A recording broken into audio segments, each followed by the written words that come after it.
abantu abamu balowooza bakitalo nnyo okusinga wano institution otegedde institution era bakitalo gwamanyi Simon Okwama mu muti okyogera nali awo Makinge nempulira ekigamba wonyine waluna n'abo bagayi b'omukati nempulira ekintu ekigamba nti Yisima we yafa waliwo abantu abayita ba blogger abaasanyuka era omukyala n'agamba mbuno katulabe abo bakigozi basala simanyi baani abadde bazungire wa Yisima banajja wa content kitegeeza sanyu lye yali yagwa kati omuntu oyo yali alina akaduuka nga mulimu Big G Mairungi na Walaji bwajja bwati aba amanyaze taddayo either afa oba nedda kyova olaba ye waakulaba ng'oyambadde essaati eno ya checked aba amanyi nti no gyambadderwa sente ze na views akuwa ekibuuzo bw'atabeerako wali toliiko nayagala nnyo Kasuku baali bakola be bati Jenkins n'amugamba bebe yagambye kyova olaba yakuma interview era tajja gikwa Kasuku n'ava mu mbeera n'amugamba YouTube channel yange yawezezza emitwalo 10 nga taliiko osigere kye ngamba mesa kyatuwadde ekyokuyiga n'oba n'omwana wange wa muntu oba wa lubuto kye yakoze kubanga kakati baba baana bo kati yenna bibuuzaamu ebibuuzo yes ensonga lwaki tuleeta abaana ewaka nga naye batagamba abantu mu maka gye bali eyo nga bw'omugamba nti ndeetera abaana bambuuzeeko nga baana nga bali 5 osobola okukitegera nti bana abasatu yabazaala nga tannabanjula n'omanya nti bana 2 si yabakola ki si yabazaala nti kitandikirawa kwe kutandika okugamba bano baana bange kano kaali ka brother wange omugenzi oba omaze okwawula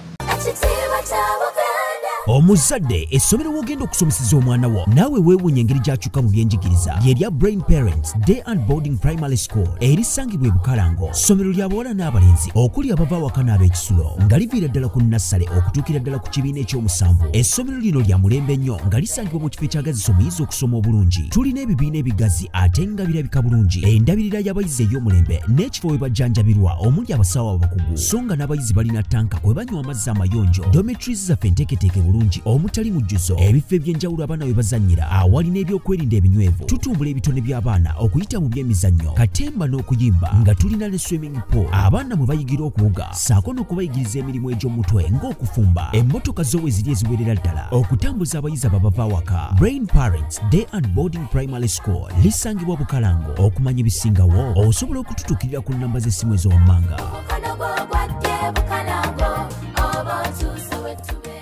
Alira Holdings bubasimi ba biodigester tanks bakutegeeza nti obanga oyagala kusima biodigester tanks ekyo kibakwase mu ngalo zaabwe 5 bweziti ensonga bajja kubanga bagiggusa bakutegeeza nti biodigester tanks zezazze mu kifo kya septic tanks lwansonga nti za layisi zitwala obudde butono ate nga nyangu za kumaintaininga za layisi zitya nti zo tozinywamu oteeka mu buteesi ekirungo ne kikuba obucaafu ne bufuuka amazzi ne buyingira mu ttaka so gwagyetaaze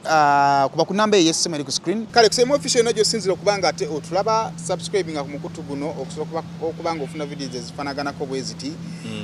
yonna gy'osinzira gy'otulabira mu bitundu by'ensi twebaza okubeera nga ate obeerako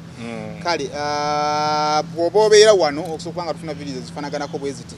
abanaffe aba Alhila Holdings Uganda Limited batusaako show eno abakozi ba biodigester tanks abakutegeeza nti banoonyeeko bagakola biodigester tanks biodigester nungi nnyo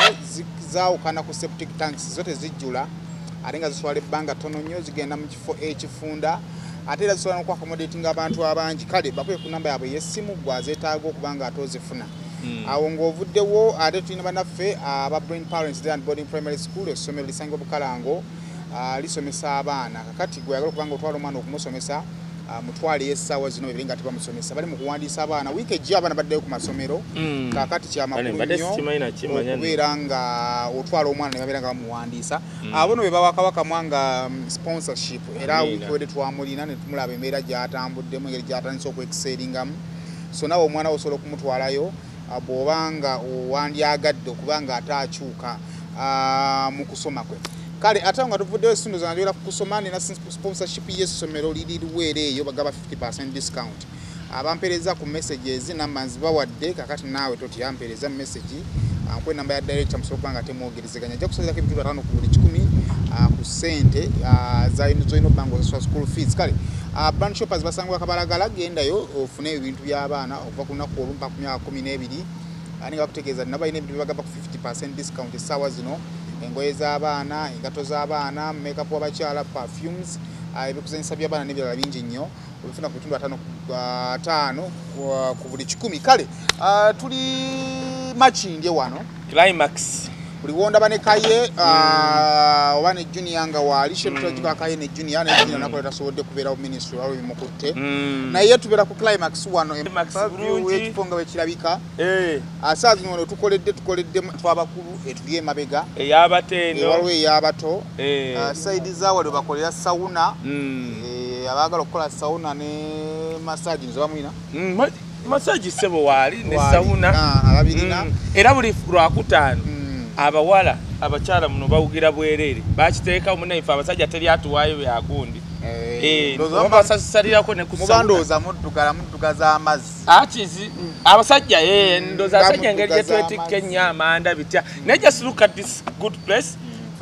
kifo kirungi nti eri vyayi kati waliyo abali eri mu nzikiza oyagala kuba mu nzikiza nga weeraba ne munno mubeera eyo this is Climax naye nga 3 omwezi ogujja June lwe lunaku lw'okulamaga kigenda kubanga kiweza omwaka mulamba Climax so tugamba abantu mwenna obudde tebulwa twali wano ne Katikkiro nga biringa byakusaaga naye kati tuwezezza omwaka mulamba so leeta famire yo nze juzi nalina n'omwana wange bamukwasa aba security ne bamulambuza kati wano namukwasa aba security wano waliwo omwami abayigiriza okuwuga nze nenzira mu byange wali talina waagenda kati ate lumu tujja kukoleramu biri ebimu birabo bya visual reality osobola okudduka n'ozannya movie mu byuma ebyo n'oba oli mukulu nga wabisubwa yeno Climax so kyekyo wiiki ejjanja kuba nsoma ennamba kubanga abantu abamu n'oba katomanyiyo osobola okunkubira n'ongamba wisdom waliwo yankubidde nanga wisdom akakafo nsobola okusulawo nga nvudde eno mu Amerika ne mugamba gwe jangu buzi ogenda kulaba ekiddako kale tubaniriza mu episode ya wiiki eno nekino eddaga lya Kairis weeks 2 bannange mwenna abalyagala eryokozza kati baleeta shipment etuuka mu weeks 2 etuuka mu weeks 2 tubebaza mwenna bannayuganda abawagidde wonkubira tulina ennamba empya website oba oli mu Australia osobola okwodaninga ku website ne mu Uganda mu abe Uganda weeks 2 naye America ne mu nsi endala you can order baleese kati balina zetugenda okubanjulira zigenda kuba capsules zo tezikuleetera kulya naye ate nga tusobola kulwala alusaazi kyensonga lwaki ozimira kati tujja kuba tuzinyonyola egye bujjala nno kale baniriza ku episode ya week eno atugenda kwogerayo ko betugenda okwogerako ko ebinaafika tunabifuna maybe week ngegwako tunatandikirako week ejjanga gundi ali wano junior ali wano now gwe standing president wa bloggers right now yes waliwo ninayo ekintu kitambudde nakirabako ko mugenzi Ismanga akikola akyogerako oluvannyuma lwakakalamu okukola interview ku sajja muyani Eddie Mezaya na recordinga video nga simu sanyifu era nga simu sanyifu eri Ibra era n'abakola kye yabakola bonna bwati mwebyo mu interview ze bakola Ibra yali ne penge of course nayogera ku Isma then kakalamu yali ne Eddie Mezaya nayogera ku Isma naye nga ate abantu bano ababiri era baali babaddeko ne Isma nayogera ku bali ababiri oba ontegeera then ekyaze eyaddako awo ndoza yali ya full figure ne Adija Kigozi of course amukolako kati Adija n'agenda n'abakabala bakolako era ndoza naffe era mutuzingira era ndoza bulinza okubako ya full figure kwati nze yange teyavayo na recordinga openly ne mukolako eri nawe nenzija nekukolako first of all nako olwale kyenjagala okwogerako what is the role of a YouTuber ne ba blogger mwe ba analyst mwenna waliwo asukuma lwayamba munne kakati kyenjagala okugamba mwenna abatulaba Simon kankubule nze nsanga nnyo abantu and tekinzijaako kyendi kugamba muntu nti gundi yanyamba wano Simon inze sisobola kugamba nti nno BBS teina we yanteeka tekiso Simon really how otegera kye ngamba nti ne teeka eryampeesa ndowooza eryandetera okunnonda ennyo ku boodi ya UPRS yali BBS TV eyampa platform omuwala yali kira n'agamba Dr. Kwefulukuta mbadde nkusasooka ovaayo moment eno tujja wisdom teyadda kubanga ye omuwala yali yasomye mu tteeka eryo nali usindikira abantu baali bana nga music wa Uganda waliwo Africa yamutwala baide njagala bategeeza what have achieved mu UPRS yenna yaweddeyo bambajjeeko yenna kati buli na Uganda n'abamu abatali mu UPRS bakamiliyoni bali tebamanyi tewali wafuna music waabwe I've done that oba bakitegera oba tebakitegera newe ndiba ndowooza maliza omwaka guno nja kukola press conference nji bategeeze. Let me tell you Simon neewuunya omuntu ayimirira wano n'alangira omwana wa YouTuber n'amulangira nakani babita numbers views mwewuunya kubanga Simon namwe abatulaba nze Simon buli woyogera ku bantu abatuwagira olowooza lwaki wembaano nsobola okusuuta nanga mpagira wamajani climax nga woogiraba n'ebintu ebiringa ebyo tiwenzijano climax manya nti Simon ate sibajja mukolako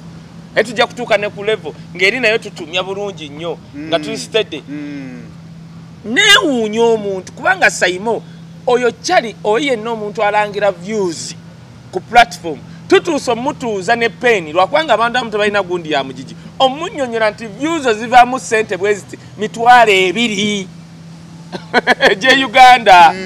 akitegeere kubanga ye walaba 10K abanga alowooza yayimirizaawo channel Simon nze simanyi kye wakola okukola kye bayita Simon official nze nenzija ogituulako kitegeeza tuyambagana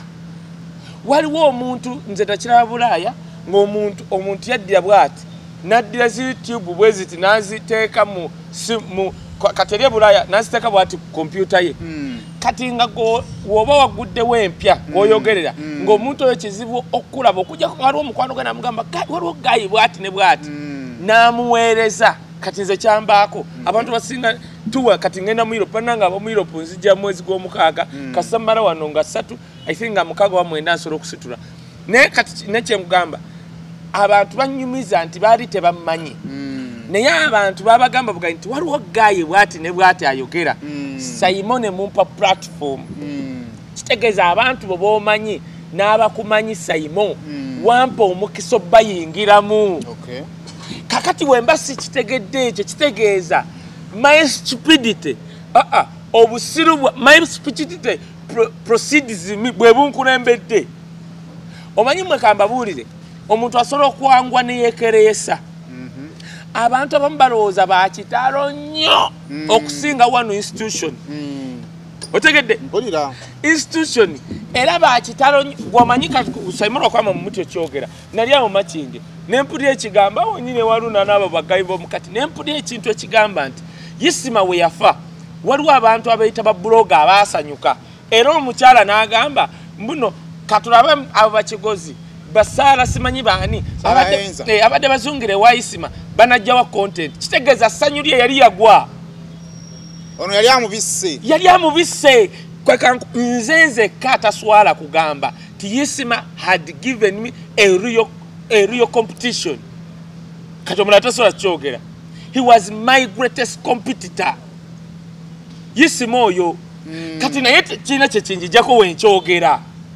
omulala tasobola kyogera osegera kati natuuka nentunulira abo bonna abasama MK project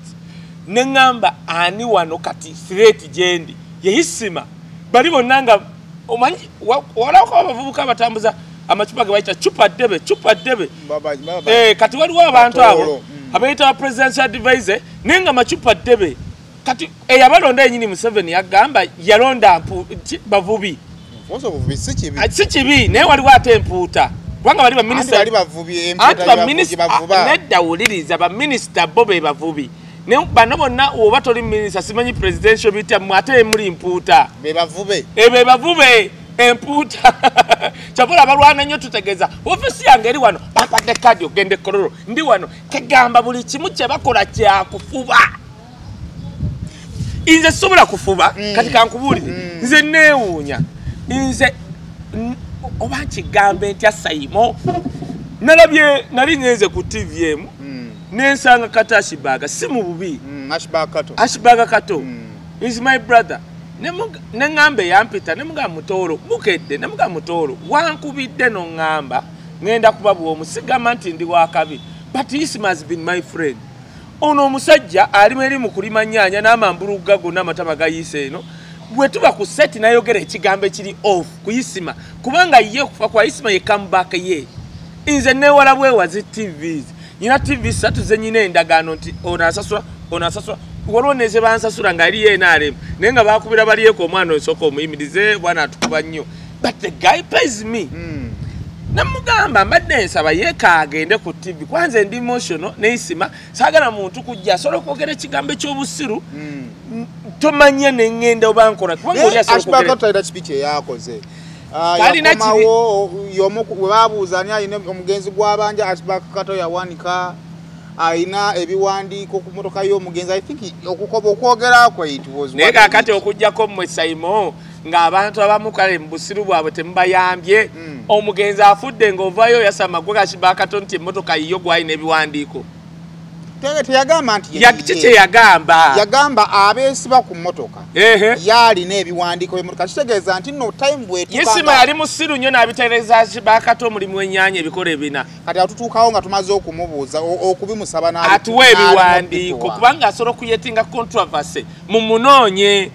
era nalabye abamunoonya nga bamugamba kati watugamba oyina emmotoka kye basooka omubuuza batugamba oyina emmotoka n'alandagga ekyo yali abataddemu koodi mu munoonye musajja wattu naffe yali atulabira ku masimu Katashi Baga yalinga agenda wali ku kafe ewali wifi n'atuulawo okukeera okulaba Wisdom byayogedde ne Isima kati alina creatinga controversy mu munoonye yagenzeeyo okubisaani babimumma oba yabisabye ne bagaana ogomanye emmotoka eyo tewategedde emmotoka eyo gye yava pulokwaya twali twasirika nze sirabangako musajja oyo gwe bayogedde yagimuwa mukakkamu sirabanko CDF yali abaddewo mu Uganda mukakkamu ng'oyo musajja osegeera ye yagimuwa tayogera naye bano boogera gwe woba olaba Saimo bw'oba olina amagezi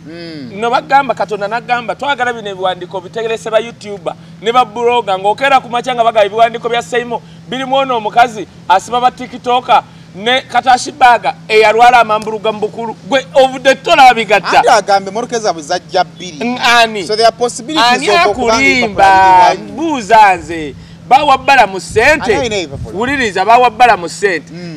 nazi nakwateza kata ani ayina ipapula by'emmotoka ya gundi ayaka Isima ye Isima yamanyi gwe yabiwa wali Katashi Baga yava wa Kyovo kubuuze bawa bbala mu ssente n'atunulira kacari kanaga kati kano kawa Prado nka wamu ene mmotoka ya wansi n'agikawa kaddamu okung'eng'enga oli n'akubako enjawulo enaddeeri sabamu emmotoka tebamuwa ate era yamugamba tewayagala mmotoka tewatugamba ate bayira webbala mu kyemmwebaza yali agenda kagulya vitizi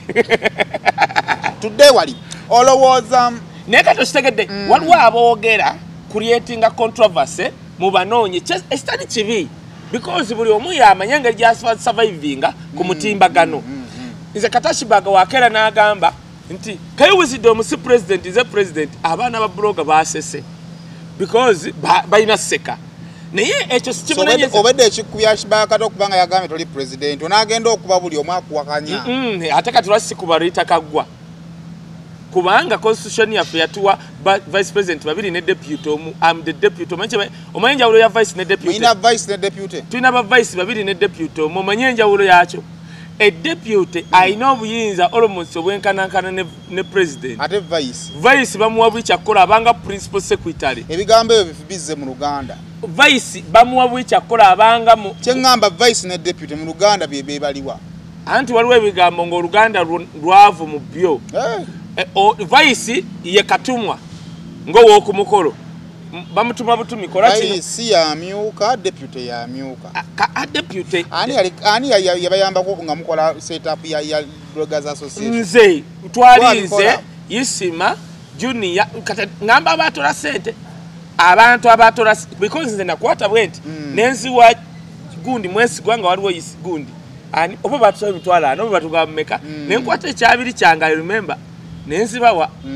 Izo okuwagira kyangu nnyo sha. Olaba ne gino tubadde ku mpira ja TikTok nemba we 10 ngeno sanga tewali uniform bazipangisiza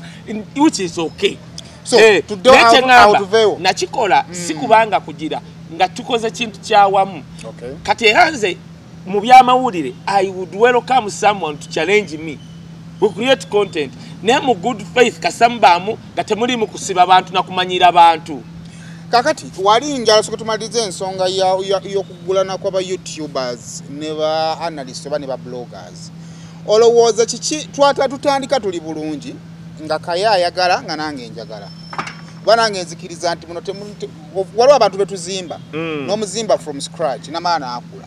naye lwo betwesisinkana nga ffenna buli omu yeetaaga munene na platform eyina abagoberezi oyina content abagoberezi gwe baagala okukola ki okuwuliriza ne wasangayo abantu nga abamu tusobola n'obyogera kwanza embyogera ku TV buli kumakya actually ogenda ku BBS 2 kwebiri nga njogera nga sisanye wisdom kaye ne babiraba naye nga njagala kulaba ku wisdom kaye kyakola ki kyagamba kiki ekitutuusizza okubeera nga katutandise okulaba nga omu afuna mu munne nnyo okusinga omulala bw'afunamu. Simon kankubuulire nze najja okwogera ku mitimbagano nga njagala message yange abantu bagitegeere. Pastor Bugembe yagamba kafuko ONBS lumu twali mu COVID nga Pastor Bugembe tutudde twogera kati nga abaana bamulinza abamawulire kati ne batuma kafuko ne case mbwajjanzi jewo kafuko we yajja namga pastor ono omuyaye ukikyomala naye obudde nga twamulinza ono akulimba bikyawogana obuwoganyiki. Pastor Bugembe nabagamba mwena mujje kwaliko beti wa BBS ba nabaga mujje nabaga buli mwafu nakatebe nabagamba nyina kyengendo bagamba ko ono omusajja nagamba nze munda bawonyimba osanga site yali ono omusajja ono byayogera osanga nasigala mu kanisa naba kati Pastor Bugembe yayogera ebintu nabimu nali sibijjukira nagamba ono omusajja mulabe bulabi nga ayogera kati yayogera danga obasoma nga alwanyisa abasumba abagamba nti basobola kusasula bayimbi ba gospel. Actually Bugembe nanjukiza ekigambo nagamba omusajja ono yaleeta ekigambo nagamba nti ekkanisa z'abasumba woba muyimbi wa gospel genda mu kifo kyonna wosobola okuyimbira yali musajja ono. Kati omanyi Bugembe yawunzika ayogerera kikanga 15 nagamba era nsaba muwe ekitiibwa kyagwanidde musobola okwamula wabula binga kumu abawoganira kuffe yatugasa kati osegedde era bonna ne basirika nzija buzize kubikukujju nze nentandika okusigala nga ntambuza kiri ekigambo okusimula bannayuganda ne kati nyina kati kye natandise era kyekigenda tuwa yange ya Europe njogera kimu ngenda kuyigiza bannayuganda ndi Museveni tabaagala kyekintwala mu nsi 5 mu Europe kubayigiriza eki Museveni takwagala nkuwa ensonga lwaki Museveni takwagala bana atunyumiza gyolaga ate ye topic era bana abali Denmark, Sweden, Netherlands, German, Sweden Sweden najogedde topic y'omutwe naje ngendo tambula kubayigiza Museveni tabaagalangako tunabira bibinava kati nze najja kusimula bannayuganda basomesa ebyo era kyovola muzeyi wange Genosare yampita nangamba buzibu ki ne mugamba nyina obuzibu wano ne government ne wano mu art industry no obuzibu wano ne wano nampuliriza nangamba tasobola kuyambagana mu bye namugamba wogenda mu abamu waliwo abantu abamu abansindika message ku WhatsApp niyekanga nga nekifaananyi kuliko Museveni Genosare nange wisdom simunye olimbega nga batugamba no nakireka kubanga His Excellency Bob Wine yangamba kirekeewo abantu abamu byoyogera balabanga ebyobulimba naye banalaba ekifaananyi ekyo bajja bikiza kubanga kizibu nnyo okuddira okuteeka Museveni mu kifo kyekimu ne Genosare era nagamba ko lumubbala mu kimanyi oli w'amaanyi oli mulogo olina ssente olina buli kimu mpaayo ekifaananyi nga si mukolongo oli ne Genosare ne Museveni in one place nga kyengezako mugamba kufula mbego wenjawulo ne mugamba oli anedda ngenda kugamba wekyava ne mugamba oli w'amaanyi bbalamu nedde makutumanyiiro looze nti no ffenna twali banaku nga ggwe kati nzija ku kino ekifaananyi ekyo kivaawa bwe mmala okwogera ne muzeeyi wange Genosare naŋŋamba ebigambo ebyo osobola okubinyonyera pulezidenti nti ye naayitita helikopita eyo gy'olaba beewaanira mu buli agenda kubanga nze nesimanyi nti bakwatiramu ne vidiyo ne tutuula n'antwala Museveni n'atuulaawo nentuulaawo n'atuula wano bwe nayogera mba njogera Museveni aga soka olindeko naayita omukazi namuga jangu n'empapula ne pen nangamba ddamu buto nanziza ida kika 15 bye nayogedde kitegeeza yali alowooza byengenda okugera bya kisiru tugenda omaliza twamaliriza sanga zigenda mu 12 kwe kufuluma okufuna ekifaananyi ekyo kati naye nafuna chance Genosa yambuza buzibu ki ne mugamba mulongoosa wano naye abantu mutusinyiza bakita omuntu okusina akutama nakusina kakati olaba Simon Tinze najja ku mutimbagano kwogera nenebaza mukama nti bye nayogera abantu ne babifuna ne bituuka ne wa Museveni waliwo abajja nga bayi business bali bakola bali batunda mayirungi bali batunda bigiji ngera duuka lirimu walaji ow'ebitaano n'ebisatu kati omuntu oyo yali alina akaduuka nga mulimu bigiji mayirungi na walaji bwajja bwati aba amanya ze taddayo either afa oba nedda kyova olaba ye waakulaba ng'oyambadde essaati eno eya checked aba amanyi nti no gyambadderwa sente ze na views akuwa ekibuuzo bw'atabeerako wali toliiko nayagala nnyo Kasuku baali bakola be bati Jenkins n'amugamba bebe yagambye kyova olaba yakuma interview era tajjagikwa Kasuku n'ava mu mbeera n'amugamba YouTube channel yange yawezezza emitwalo 10 nga taliiko osigere kye ngamba Simon leka abantu baleme tumanyira oyo omukazi gw'olaba genda olabe TV za wano yagala n'amanyira producer TV kati kwezirife tuziriko gamba ne content na mungi nyine be batubuuza yali amanyiye wakabi inze gw'olaba kyova olaba namugamba nti gundi gwokolera bali obakomba ebigere inze ate ndi strategic level yaabwe we own this thing kyenjagala okugamba abantu awe jagala okuyingira mu kaawo Full-Figure talinamu ku nsonga bwe tuba tukola kaye mu buntu kaye nzija nenkukolako buli wiiki noonyumya emboozi neteka ebintu ne bitambula kyabuvunaanyizibwa mu buntu ate okugenda ewa Eric akolokota kayira naye ne mukwata at the same time kikola amakulu webale na kimbuza direct kati kanchikuddemu Simon amawulire kyeki waliwo point kubanga kakati mwe muddidde mukola interview ku bantu abatasoma batalina adde ebbaluwa ya mujiji what is journalism Simon tosobola kuva wano ku byenjogedde n'ogenda wakatashi baga n'enyiiga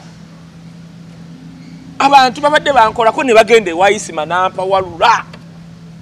nangamba nze isima esoko gamba nti sinze Wisdom nze Gideon nindeta passport yange nga nerinya Gideon nalifuna ngenda tula P7 nze je nakuliranga bampita kaye Wisdom the V W bagiyita V but here bali tebategeera mbagamba sina Christian name even actually osoro deep tanenerabira kubanga teryali linya lyange amawulire galina okuba gali balanced you have to get a story balance nga wojja ku story Wisdom nga avuma Full-Figure gende wa Full-Figure naye mujje azze omuli agambe Wisdom musiru ayiyika amalusu awuba emikono okumanya musiru yangambye siri presidential advisor ebbaluwa yange yiino ndi noyiwa Wisdom mayinja ate mbasikulabisiza ate oba ndabisiza oli munnamawulire you have to balance the news amawulire you know balance ki mu Luganda ogenkanyankanya walina okubawo and by the way kambayigirize mu mawulire sitolo okubanga nzijuvu erina okubanga ofunye story kuva ku Wisdom ne bayogeddeko n'ogenda obajjako bite kyova olaba amawulire we bawandiika mu New Vision bukedde oba biki we oli wamwa story nti Simon yakutte omwana bakubira Simon nti tulina eggulire wano erya Wisdom agamba wakutte omwana Simon bw'ogamba no comment kyetuwandiikawo Simon wootakwata simu era bawandiika nti eggulire lino Simon yakutte omwana naye twagezezaako okunoonya Simon n'atubula basigaza obujulizi emirundi gye bakubidde nti woogenda ku poliisi bajjayo essimu record nga bakubidde awusegedde kati oyo tamanyi mawulire yabigwamu bugwi kyova olaba nze nkugambye genda omulabe abantu abalina obuzibu n'amawulire nti kiki yali akola amawulire they are for elite abasoma si kivumo Junior oyo waliwo omwana yakeera mu Nuupu n'anvuma Junior n'agamba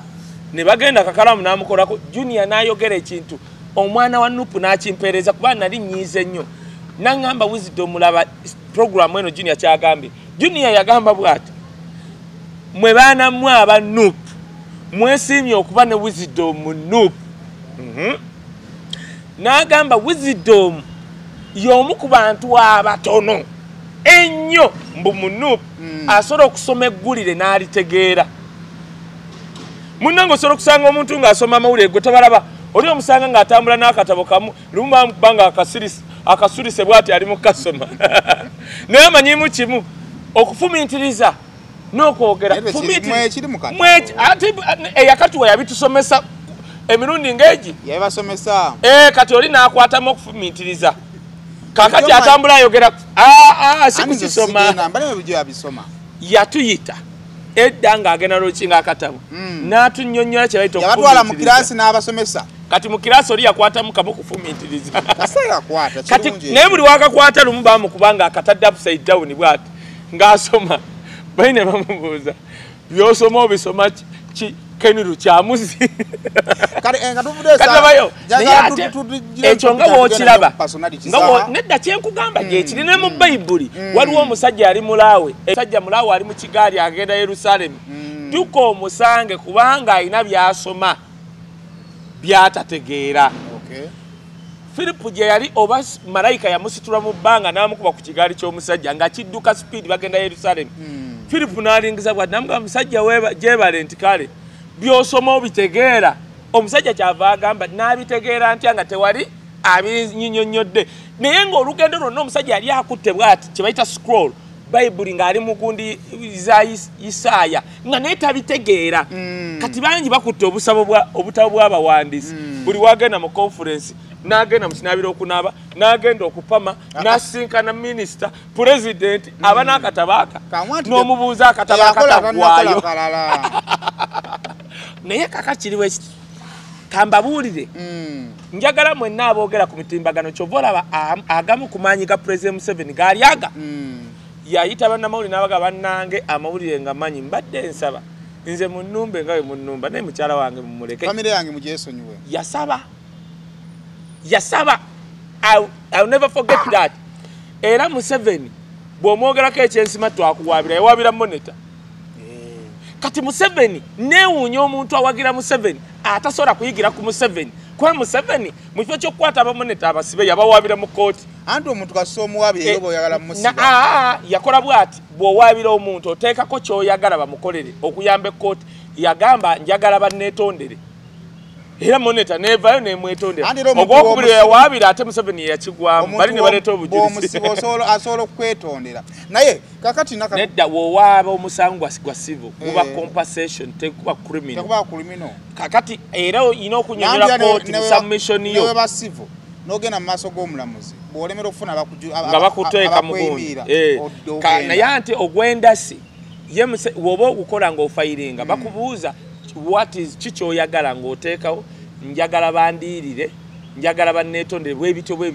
nga mukyala binde byateramu obukadde 2 nze nali nfudde kakati awo nga tetunavaawo nkulaba ku NBS nkulaba ku BTM n'ewalala sente ezo kaliisa zaafuna owe NBS ng'okyadde sikulabangako nga zikuluma ate nga azikola nobeera ne ku shonga eriko MTN oba eyagundi oba eyasabula oba eriko MTN sibawulirangako nga zibaluma wadde naye ffe munanga obusente bwe tufuna wano nga tubakyaziza waki ezaffe zibaluma ate nga ne ku TV gye mugenda zibaluma kati kankubuulira ebintu bibiri ekisooka omusajja omu yagamba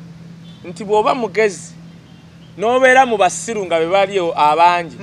your wisdom ceases to be relevant amagezi go oba mubugezi buba tebulina makulu tukola omulimu guno naye n'abasiru batujjamu nga owulira walukagga nti okuyimba teri gy'okolera interview kati ne blogging omwana nze abaana bangi donasi yankigalina oli omwana simumanyi waafaanana Katonda okutta omwana wange naye ekigambo Asiya njijukira oli Asiya kati waliwo omulamu gwe bayita Donasiya naye munnange kati mu nsi y'aba TikTok beemanyi waliyo eyo abaakabi eyo another industry kati nzijja ku kino omuntu yenna nze simanyi kaliisa ngeri gy'aleetamu MTN Airtel n'ebirala naye ate ojja n'oyogera nzijja n'enjogera nga nkoseza amafuta gange era ne ntambula nga ndi happy producer nanneebaza naga Wisdom webale nnyo kinneewuunyisa ate nze Wisdom agenda ku TV mainstream eriko program gye bawagira sponsorship nenzija ku YouTube nenvuma abaana otegere kye mugamba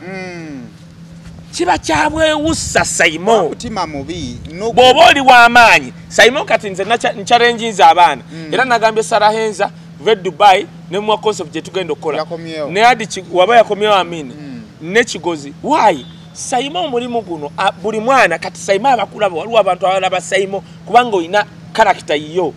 aba abaana ba Sarah Henza wotabayamba bagenda kwetuna ne bino ebisajja ebisiru bibazanyireko bibasiige sirimu kati olina bayamba omwana abeere wali agambe nti wanyamba to achieve this naye abo abantu abayita abakabi tasobola kukulagayo nti bukyayogera yali atutta omwana n'afuna omulimu ne bagamba yatwala bamwegana waliwo bagamba yatwala ewahamu Dr. T avayo n'amugamba mukazi gwe si gwe wantwala ewahamu eyantwala ewahamu yali Wisdom ze nali bwe oba mwamutwala mu ssaawa ye nedda bamuse baddanga naye tagendayo eri bambozi eri bandala ate dda ng'oli mukwano gwawe ne mugamba jangu kamwandisi omusajja atandise ekisaabu NBS yali yakyankalana ne hamu nkubuulya ojja obuuze yaddayo eti that is our effort naye nze bagambye NBS egenda kunsasula omusajja yali for whatever reason kafuko n'atula wano mu mmotoka naŋŋamba Wisdom twagala live eyi neŋŋenda ow'omusajja ne mwegayira kyobeera nga ninga akola ku NBS nakkiriza ne bateeka wali nayingira mu mawulire gaabwe for the first ate taddangamu ekibuuzo kiri bwe kiti mwerabidde waliwo abantu abajja ku mitimbagano gyammwe nga ye waba w'amaanyi I want to challenge them andageeyo nti bukyatandika kwogera anti w'amaanyi yali atutta omuntu mu kitongole ne bamuwa omulimu ekyo kimu waba w'amaanyi waba watuulaawo oba nti kati nze wano Simon ndaba one of the agreement I have here buli ankolako interview ayina okulya ate ne bakusasula hane basasula kikolera bwerere agale party muje mubuuka nti bwe bwerere basula motors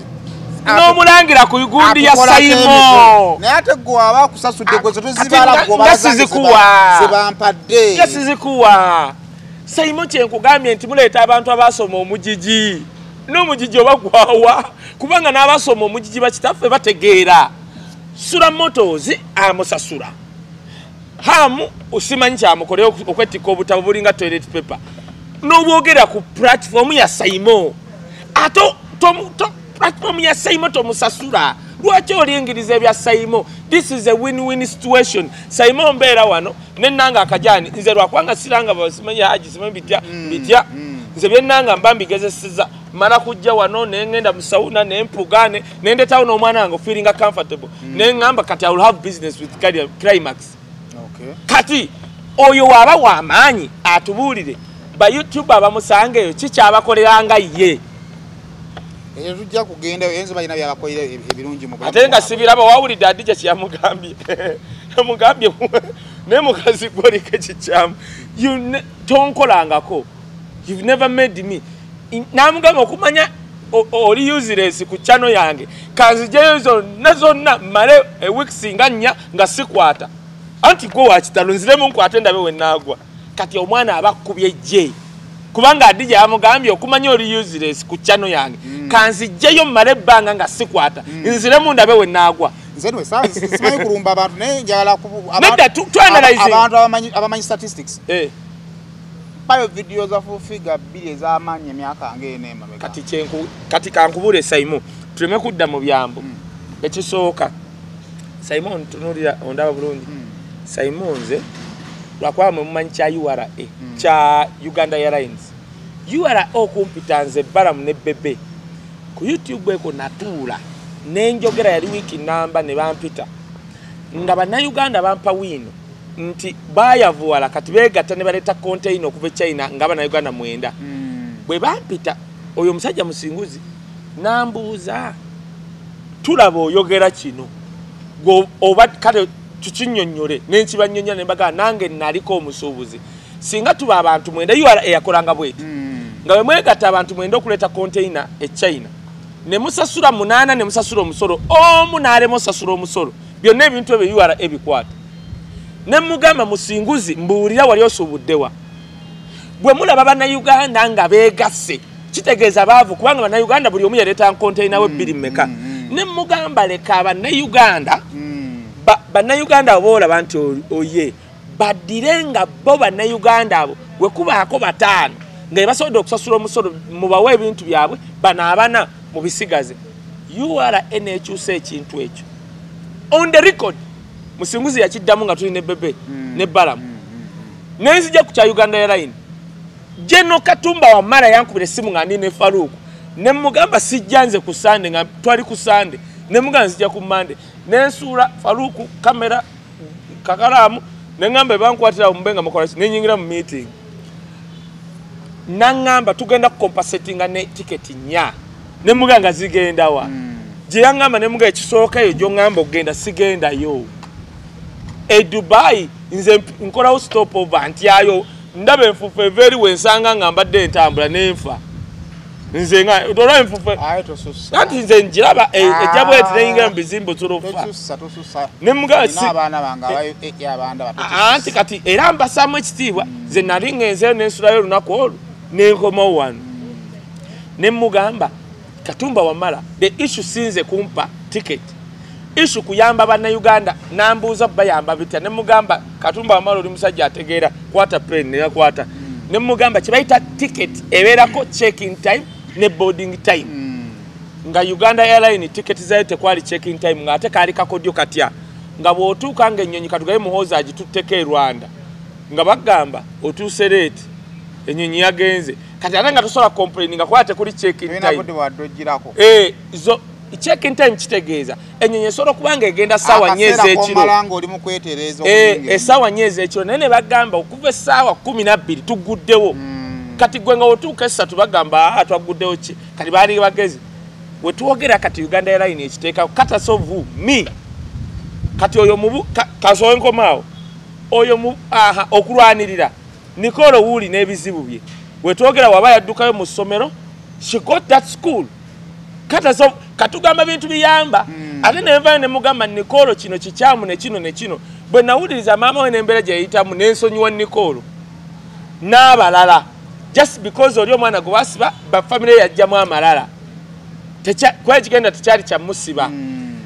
naye kuyamba kuba Nikolo teyalina bamuwolereza ebintu nga bitabuse bamusibye kubanga omulenzi yabakwata mwana wa musirikale nga gwe bakuba bamusibye nenvaayo n'avaayo kati kasooka nkome kwezi 3 oyo atubuulirayo vidiyo gye yali akoze URA oba Uganda Airline oba NEMA oba ZU nemuyita nemugamba nyabo kyoyogedde jantule ku mmeeza nekikyusibwa waba w'amaanyi abantu abamunange mukka balinga mandazi bino ebindazi by'abaganda biraba ati ebindazi bino byalimu omukka nga baking powder bamuteeka mungi era kyova olaba how can you be a presidential advisor nosanga donors yasimanyi bali babadde tunamaliriza now parties zino zonna zisobola okusurvivinga ng'emuteriiwo eziruwa by YouTuber. Of course, while you're by YouTuber, but Nina ba chongera. Damo mbuze chibuze. Parties zile bilisolo kusurvivinga nga omutaliwo. Blogger tasola kusurvivinga nga YouTuber taliwo. Ne YouTuber asola survivinga nga blogger taliwo. Nze ndi blogger nchigamba. Nina YouTube channels esinga okukola.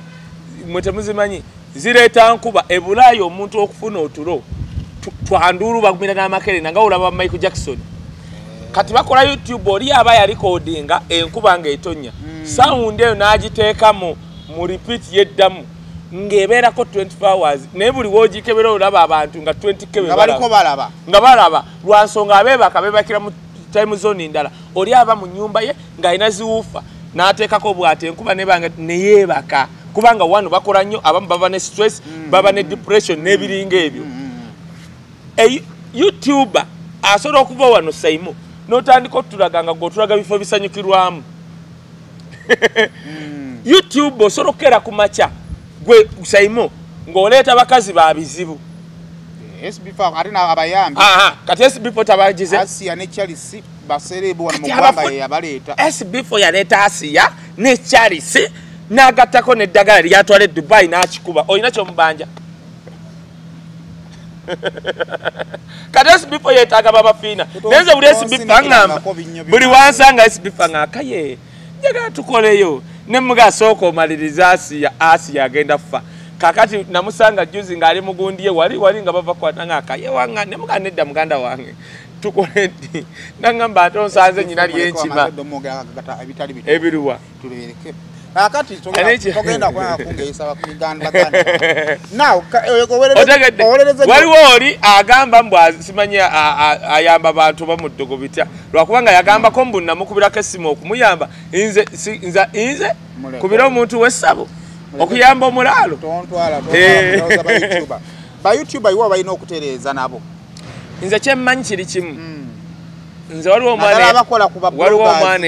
yansanze nga tuli nekedo speaker bwetutudde nanga Kai Wisdom nno njagala yagambye ayina ki yagambye wa Kai Wisdom njagala nno kyaleko ku channel yange kubanga ojeetaaga waliwo ne mukwano gwe yakingamba ne mutunira bwe reception kintu kikulu reception kyengeri gy'ogambamu omuntu ze Juliana lumu twagenda naye ku URSB ne tukawe tukumeza y'omuwala bamuyita Lukundo omwana asigala nga anyiga laptop Juliana ne yekubira essimu nakiri wansi namana nkubira bwe nakigambe yali akulembera URSB baali bamuyita bemmanya nayita abakozi baali ku study floor bonna n'abagamba siddangamu kirabo muyimbi wajjanga wano mu directing office yange ate mungambe nti waliwo omuyimbi atuuse bebekulu kwegendayo nakikyuse katasovuku wentandandika okwogera ebintu byetukoze wano niye nga kyava otegere kyengamba nti enkwata y'abantu oli alina YouTube channel najje wa Wisdom naga Wisdom njagala nno kyale ku YouTube channel kyange ogyetaaga nno kati awoyogedde eyo feeling y'okulowooza nti waliwo onneetaaga okusinga bwe nkwetaaga ekyo kifu tugenda kwetta ffenna Wisdom you can't wake up one day n'otandika okweyagalira ku bantu nti banneetaaga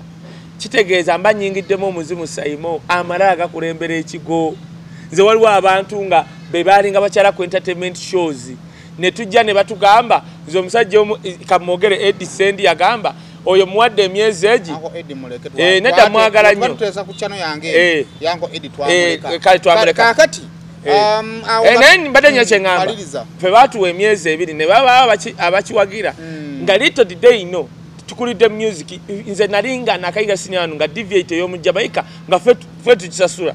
tukulidde mu hip hop kyova olaba ne General Zamba yagaye tukole ng'eyo podium nze nga nalanse okunyonyola Tupac alubamu ze ne gye yava naye lwakubanga abantu batulanga twogera politics balowooza be tumanyi pekka no Museveni otusina yatuleetedde okwogeranga bino ku politics otherwise bye tumanyi bingi nze nga natalise okunyonyola American football na football nze kyantwala mu Spain nali ngenze kulaba kisaawe kyaffe kya Real Madrid kati okunyonyola eby'emipiira era nalako omuntu omusajja afudde abadde versatile tetunafuna bufunyi na NBA Sports gundi yani yangamba kayenja kukyazaako wano lumu kubanga nagendako kabozi kubbiri nga bali ku mpiira balina bye banyonyola si pass that osegera kati tuyina bye tusobola okwogera just because tetunagaziwa kubyo nze nali muzanyi wa mizanyo n'okibuza iri nambiru n'amatovu manyanga nze n'amatovu ntanso omulaba nga ayimba nga afumbiddwa Jeffrey yali muzinyi wa mazina maganda asomera na bwerere talina ngabo gy'atalina wano waliwo eza Buganda waliwo ezaki oyo omuwala kati ffenna tulina amaanyi gaffe nze nga natanse kunyonyola folk music oyo kubanga gwe nakulyamu nga twawangulako gy'okibuuze twaliko best entertainers of 899 nga ndiwo musinia tu nga tukubye St. Mary ku ddembe twali kwakakani St. Mary's neki amasomero galyana gwe kwasoka n'okulaba oyo posaka nga akasomero akabakubye mu kuyimba muganda wange kati nga nze natase kunyonya ate eyo dimension ebandala nze nga nataddawo okuzanya omuzanyo nze gwomanyi nti nabeerako ku stage na Alex mukulu mama wange yandeeta Alex mukulu awo olabanga awo Mengo enyumba eri awo nga tugenda Netherland ne bampa nga yagoba abaana nenzijja okukola audition kati nga manyi mama wange namugamba waddono omukumanyi naye sigwa agenda ozanya n'omwana ne banteeka wali yansomera ogenda kuzanya boti ne boti nengena nekizanya nakizanya ogu yali tekeji nenyingira netuyingira Netherland otegera gwe kyenga kati sayimo fe tulina bye tumanyi ne bye tuli lwakubanga tetunafuna time ebyogera naye bwe nkireetamu amalala kubanga nze bye mmanyi oba byendi gwampa platform the moment wenkeera nenkola bwe so to sum up the moment buli party bwefuna amalala egudde ebegenda kugwa Museveni omulaba ne muganda we ku babiri Museveni ne Sale kuliko president wa Uganda omu vice wa munne goloza basigamye nti Museveni president aba babiri teri ayina malala omu abeera eri mu nsiko yagira asigala kwe omu abeera mu Masape Kololo n'atunyonyola n'atuyita embizi aba babiri be bakulembera Uganda wano naye omu abeera wali ng'alayira ku bombi teri akola malala ku munne entalo ze tuwakulidde ku mutimbagano tuyinza zihandolinga tutya Donasia weekend yagimala mu komera Donasia nze nali sibimanyi nabitegedde ku Monday nenkubira entalo ze tukoledde ku mutimbagano naddala nga zikoleddwa ku ffe tuyinza zimaliriza tutya izito okusiba izito solution izito wetugo Simon tunulira bondabanga nga nsibye TikTok oba YouTube oba blogger tegera nti ngudde anti nayo tosobola okubiranga wayinza obasobola via oyinza tonnasobezebwa kutuuka ku anti labayo ensesero okubanga yawagira full figure ku kyoli omuvubuka yagaya yamuzaalamu ekyo kitegerekekako ko otegedde kubanga omuvubuka kyo bituufu yalemezaamu nze bajja bwe bati nga ndi ku Serena nzigula mu motoka ne bangamba mbu wuno yazaala mu full figure konze kumuzaalamu ki it was a question full figure of course kyamunyiiza naye omuvubuka yalemezaamu actually inze omwana yakera nangamba ndi mbega nina passport ya red Museveni ani muhozi yapadde obutwa okutaba na Uganda mu Europe naye bagendo kindaga ngandi wa mukyala bamita Susan yakulembera abanupu mu Netherlands bakingamba luli kakati newe nakoma wano sasi ba muntu wali omanyi wali nali omanche bamukola twali tujje segirinya najja abanupu bashalo ne bafuna emiggo ne bangamba kali tugenda kukubira Farao nendoza basaaga obudde bwawera mu kitundu nga maze okugobawo ono usimanyi ono faaza bitya namulumba ne mugagwa kayingire nalem nze ndi mwana wa mulala this government belongs to us tebali kwagala gwe musajja gwavuma Bobi Wine oyo Farao oyo kandi mbana akamugoba yasimbule motoka ye kwa yamanye ekiddako ngenda owulira emiggo nga giri wali gitami emiggo gimanyi bakuba wasinzira ku kyo butamulopa anti jine emitimbagano Saimo nzo ndaba nze nsolo okulumba basajja mivure nga kimukolera nomwogerako ngomwogerako obasajja mivure nga kimukolera nze nsolo okudda wano nennumba ani ono bamitani Bebe Cool kasita sirumba kubanga kati problem kulumba Zuwena because bye byaddala fena tukulidde wano nze sandi agadde muntu alumba Zuwena family katusokere ddala Zuwena kuba banne Saimo fena tukulidde wano waliwo omuntu gwolumba nga nakapancho naye nga si Zuwena tayogera ali awo kati noga kati gamba kati olaba bana ba Bebe Cool ebyaddala okutandikako oyo omwana omukulu ani Alan Henry omutunulya bwoti noba wamukosezze eggulo akanaga mukulu wisdom kinoga naye gwe wenenya we kanoga Alan namulumbidde ki n'owulira ensonyi kati family ya Bebe Cool ogitunulya bwoti n'abaana be ng'olabira ddala mubutuufu bw'obalumba gwe wekka obasanga n'owulira ng'oyagala kwetonda naye ate Bebe wetuba mu kalulu era nze namusuubiza mu kalulu twetwala osegedde kakatuuka kati nayogera ebyo ebintu by'opposite mutuuka time nga muweebuula abantu kati omuntu gw'oweebudde yizuubizza omukayagala kutunulira kati anti no kikyamu okuweebuula naye ate naye woba oweebuula kale kankuwe scenario ya Bebe twamulumba mu campaign kubanga nze waliwo ebintu ebyanyiiza ekyasooka okunyiiza Bebe kufukamira kugaba t-shirt kyali kikolwa kirungi naye namugamba Bebe abasajja abano abafuga nze mbamanyi ba famire yange no namugamba ogenda tukola ekizibu engeri gikofukamidde fenna buli muntu anadda mu State House bagenda mujooga kubanga ate bo tebajja kitwalya mu perspective gwe gyokoze eki ekyokubiri kyali kye kyakunywa kati ekyokubiri Bebe kulumba Bobi Wine nemmanya nti Bobi Wine yali mu kunoonya kalulu ono nga akanoonyeza nga nze ndi an official spokesperson wa family ya Bobi Wine officially. Bobi Wine bwe yali alunoonya akalulu yalumbanga Museveni kati akyamuluma. Anti kati nga Bebe walumba Bobi Wine on behalf of Museveni. Nange nnumba yenna omuntu alumbye Bobi Wine on behalf of Bobi Wine. Kati ekyo ne kiba understandable. Naye mu kulumba okwo nange nayiga oyina kulumba nga toweebuula. Bebe wemba mulumba kwegamba kati you know you advance osobola mugamba Bebe kino kyoyogedde tikyabutaliimu kikulabisizza kati you don't look to be abusing osobola okujjawo osobola okuwakanya byayogedde with facts kubanga kati laba ffe tuli wano tikyampamira yateekawo miliyoni 2 zitulemiyo okulya nze kenyini oyo Namboozi yagenda n'asuula mu kintu oyo Honorable Namboozi yagenda nga bino ebya diguri ye Tanzania nze Tanzania mbeera Mbezi nga nkubira bakyali nga nkwata siringi zange 2,000 za Tanzania nga mbaga mu ngende ku university tulye miliyoni 10 nga abasajja mbasindikira sente tunoonya gundi bipapula bya Museveni ebya political science degree ngono Namboozi atugaa agenda tuwa miliyoni 10 enkumi zange 2 ze Tanzania zaafa zempapula azifuna ate nazifuna sente nkugayi zaafa benatuma nalowooza basibbi wakozesa batamanyi kunoonyereza ngendo nnoonyereza nga nawano okukigatta nga Museveni alayirira kwa affidavit atufugira kwa affidavit kirayiro mbuzaabula tebamanyi nenga ate university ya Tanzania tejjangako singa afuna abanoonyereza okuva e Bungereza ne bajja anti kakati abayo eyasomera wano emakere waagaye empapula ze zaabula nzikiriza kwa yajja e Tanzania university tejjangako nesente zange ne zifa kati olaba tikyapamira omulaba yataddewo miliyoni 2 ku certificate ya Bebe kati okuteekawo okwe n'ebyeyayogedde tikyampamire bukya naateekawo tugenda mu kisi 3 kati kyampamire mu kikolwa ekyo teyaweebuula Bebe yali ku facts tulina oyiga nga ababloga those factual omuntu omulumba with facts zikubeho ebiri ebyoli wamala zireeta osembyeyo artist kale omuyite gundi eddebe olese ekyokusiba omuntu yenna asiba omuntu aba yagwa nze mukamba buulire kino era nkyogera ne waba muyimbi ng'agenda siba buloga weepimanga mwani g'ogenda siba kala nkubuulire nalaba olukuŋŋaana nakikunyumiza nga luli mu America saakigamba juzi omukazi bayirawo baddokita n'ayogera n'agamba Bobi Wine kuba no b'otuleetedde obanga obuliddwa b'otuleetedde Uganda leeta yeekolera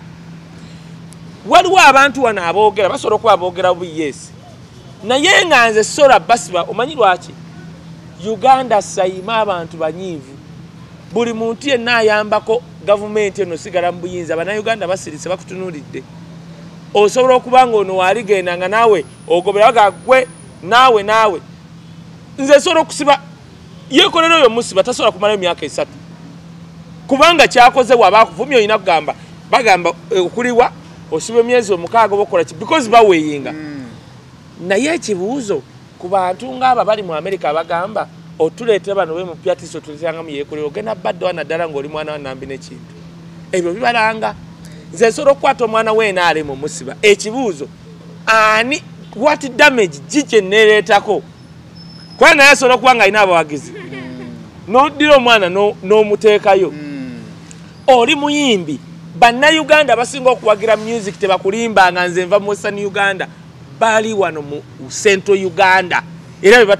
bwe batugaggawaza be bali South Africa be baliwa bw'osiba omuntu ayogera bye baagala ogenda baddawa yebaire njogera kuno nakuli waliwo gundi ye Saidi Eric oba Saidi mu Australia yaŋŋambye nsebo tutandika obatumira nti babeera mu Australia ne batulaba naye tetubatumira twogera ku America naki seba bannanga ba Australia bannange mwebale tulaba ne Saimo official Saidi Eric na mwenna bajjoani mwenna bali mu Australia tubatumira era ndo tugenda kubasusawa olwaleero naye njagala mwenna abasiba mwekamba buulire ngambye oyo mwana abakulembera bagunde mugamba mpayo bu video busatu oba oyo mwana nga avuma ne bamugamba nti full figure ali amuvumye nebira and we see how we can help that guy and it can be nze munayenze mbamanyi bakola content naye nagenda okulaba ndowooza biba bya ddala content olumwa kati nalabye Sefukongo olumba papa Misa Kisemakula lwaki yamulumbi ati abaana abo bannaye kale thanks for watching this show this week nagamba Misa kyakoze eki sa kulinga be yakoze ne research tosobola abantu batuse mu status nga tumala gabugerako kati banange no obononya content to talk about research sema no obononya content wali abantu abamu abayina gye bagenze nga babalese owantegeera message you can't talk about sema for what why would you never know why it's so good nega tona gala the message sema kula is my hero message yaje bwa Saimo kankubuli abasajja tugera twesiriwaza yalesa abaana be bwati nakole iki enso mugenda gikoyira mu enso no ne waba mwana wonse nyina omwana omukuza sinsobi era omuntu yenna kati alumba kamba bulye message yatuwadde ekyokuyiga noba n'omwana wonga wa muntu oba wa lubuto kye yakoze kubanga kakati bonna baba baana bo kati yenna abibuuzaamu ebibuuzo yes ensonga lwaki tuleeta abaana ewaka nga naye batagamba abantu mu maka gye bali nga bw'omugamba nti ndeetera abaana bambuuzeeko nga baana nga bali 5 osobola okukitegeera nti bana abasatu yabazaala nga tannabanjula n'omanya nti bana babiri si yabakola ki si yabazaala nti kitandikirawa kwe kutandika okugamba bano baana bange kano kaali ka brother wange omugenzi oba omaze okwawula kakati ffe twakula mu maka nze Simon ojje waffe teriyo kye bayita taata muto era kitusumbuwa buli atunaawo taata wange kati waliwo yambuze naye kaye wandaga taata oli kati ate nono yakuzaala kati ate yakibuuza oli awulira taata wange namuddamu n'amuwalekica omusajja ne yeetonda kati nze ewaffe kizibu nnyo okugamba nti ono taata era nojjali empambire buli omu taata teriyo nakigamba mbu taata Joan tekiriyo tata nosanga ngo you feel out of place anti bano yabazaala atenza anko wange kakati nze kankubulye kiyamba abantu nze Katonda yampa omwana namujjaawo ku Emirate ne mutandika mu Pifiri na twakalaba bulabi ewaabwe naye ewaffe ye head of the house kati otandika okumwanjula nga ono anti oyo yoli gwe na first born wange nalonda mulondi kati ewo bitabudde era akufulumya nga teweyanjudde bulungi nga takutegeera nebyoyogera nga tabitegeera he has the liberty era waliwo wange tano hano gaba naye kati wanange se kati si yali mu senior 6 simanyi bagenda ba simanyi field work eringa field work no mwana kati waba ayagala kunjija mu 3 abayina okubala field work zengezo bezo naye nga namwe wabikolanga nosirika ndi enjoy wali capital chikuwa because impulira essanyu ngoyo mwana ali mu senior 6 Simonze nalaba omwana gwe twatandikira mu P6 muganda wange na taking over school fees zatusumbuwawo ku Mityana School of Nursing yali atikirwa omwaka guno nawuli yangankaba nengamba bona endezo tukuze ali mu pharmacy ya sister wange inze sifunanga omwana yali asomye kutuuka kuba omwana wange aliwo mpitu ne Katonda atuwadde ekisa kubanga twasaba Katonda mukama oli tuwo omukisa tulifuuka omukisa eri abantu abalala era nze ngamba nnyo abantu b'e Bulaaya oli wajja nakulesiba omwekayo nkwagala nnyo number 1 fan nga muganedda nze omuntu anjagala mulaba omuntu atanjagala na ssente z'abatanjagala wisdom mugume mubeeraawo mukube ekikopo oli Bulaaya osobola okunganya $2 oba 3 wiiki notojjako wadde $10 gamba wisdom buli wa wiki nja kuwa $1 nawe wenyini obulawo kati tuli wa alinda kukubira ngo okoze ensobi twamugamba oyo mwana kati nalabye abantu abanenya isima nze nandibadde nenya isima nayimiridde opa kuziika nze nadde konneta okufaakwe era kyaleetedde abana kuziika se bajja kuteeka mugundiza ezo kuziika bakuziika okufa bali yaliwo mu musajja nga afa wali seri muganda nyera banaso